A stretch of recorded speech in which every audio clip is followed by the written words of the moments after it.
喂，呢啲係我哋而家嘅審美，咁有冇諗過舊時啲人嘅審美係點呢？想像一下，為咗追求完美嘅陶瓷肌同纖纖細腰，你每日出門之前呢，都會搽一啲含有劇毒嘅粉底，而着嗰條裙呢，亦都會釋放砒霜啊，甚至呢，連戴上頭上面嘅裝飾呢，都會令到你嘅大腦呢產生幻覺啊！歡迎大家嚟到19世紀嘅時尚界，嗰度嘅靚係要用死亡去做代價嘅。首先，我哋講下維多利亞時代嘅陶瓷肌詛咒啊嚇。維多利亞時代嘅人呢，認為呢曬黑呢係屬於嗰啲呢成日要落田做嘢嘅低下階層嘅專屬膚色嚟嘅，而蒼白嘅膚色呢，就代表你唔使做，係貴族同埋上流社會嘅特徵啊。而且咧，當年咧亦都有一種好奇怪嘅審美，就覺得肺結核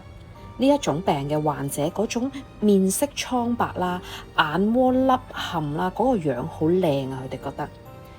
甚至咧有啲人認為咧肺結核病咧係天才先至會患上嘅病喎。為咗模仿呢一種病態美咧，當時嘅女性咧會不惜一切咁令自己望落好似就嚟死咁樣啊！咁而佢哋會用啲乜嘢去令到自己有呢一種獨特嘅病態美呢？佢哋會用鉛粉去製作一啲粉底，搽喺塊面度嘅。主要嘅成分呢，就係碳酸鉛。咁佢哋會將佢混合醋啦同埋油脂啦搽上塊面度嘅。咁呢啲成分呢，就會令塊面呢係更勁生膿瘡啦、紅疹啦。咁當嗰啲千金小姐見到自己塊面出疹喎，咁佢哋咧就會再塗厚啲，去令到塊面咧變到死灰咁白㗎。咁而呢一啲鉛粉咧會滲入人嘅頭皮毛囊，導致嚴重嘅脫髮，而且咧仲會入腦啊，令到你咧出現呢一個牙齦變成藍黑色啦、視力模糊啦，同埋神經衰弱嘅。而另一種成分咧就係水銀啦。佢哋用水銀咧係為咗係祛斑嘅。如果塊面上面生咗啲斑啦，佢哋咧就會用呢一啲水銀嘅膏藥咧去搽，令到佢哋咧變淡嘅。而水銀咧係一種神經毒素嚟㗎，佢咧會由我哋嘅皮膚吸收，直接去攻擊你嘅中樞神經系統嘅喎，從而咧就會導致水銀中毒啦。症狀會有啲咩呢？因為控制唔到面嘅肌肉咧，你會不自覺地流口水啦，記憶力衰退啦，甚至影響你嘅性情啊，令到你性情大變，而且仲會產生幻覺添。咁你諗下啦，為咗幾粒斑，搞到咧自己咧精神崩潰，甚至全身抽筋啊！呢個就係當時貪靚嘅代價啦。有搽上面嘅，我哋跟住落嚟就講下着上身嘅。而家我哋嘅衫五顏六色，因為科技已經好先進啦嘛。但係當時嘅社會咧，其實咧同普通啲衫咧係冇乜顏色嘅。咁而一種咧叫做 Scheele Green 巴黎綠或者叫做舍勒綠嘅顏料咧，當時咧就廣泛咧被呢一個貴族嘅社會咧歡迎啊。咁而呢一種綠色咧係好鮮豔㗎，通常都會用喺啲衫啦、牆紙啦，甚至用嚟裝飾食物㗎喎。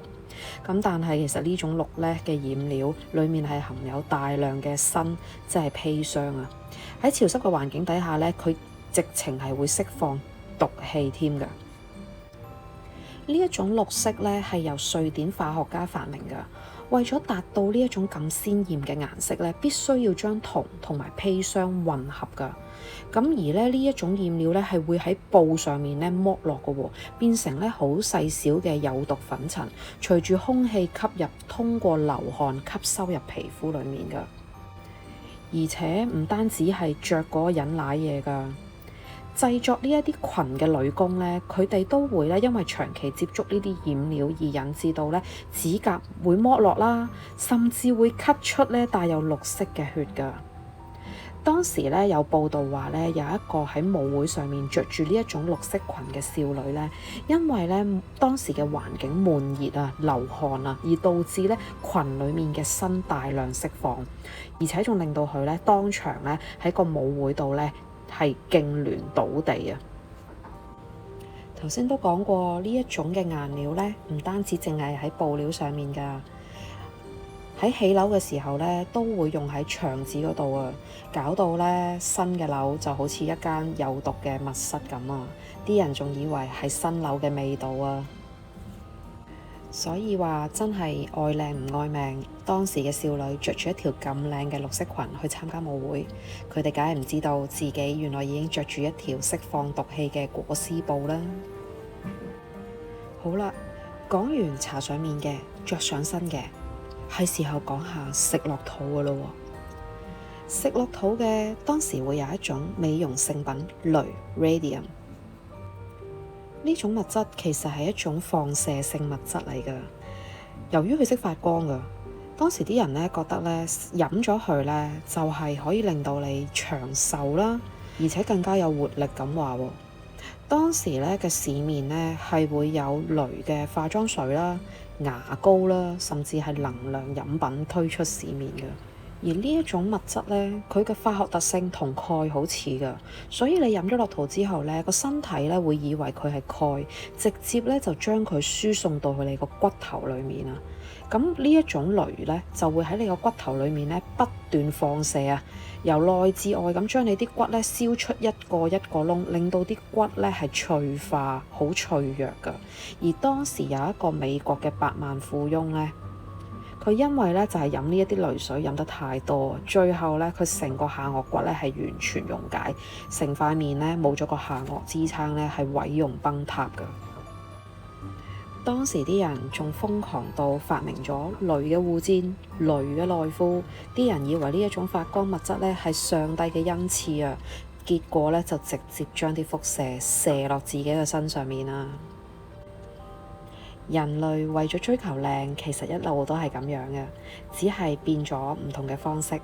你覺得今時今日好理所當然嘅行為，可能喺100年後嘅人會覺得好荒謬㗎。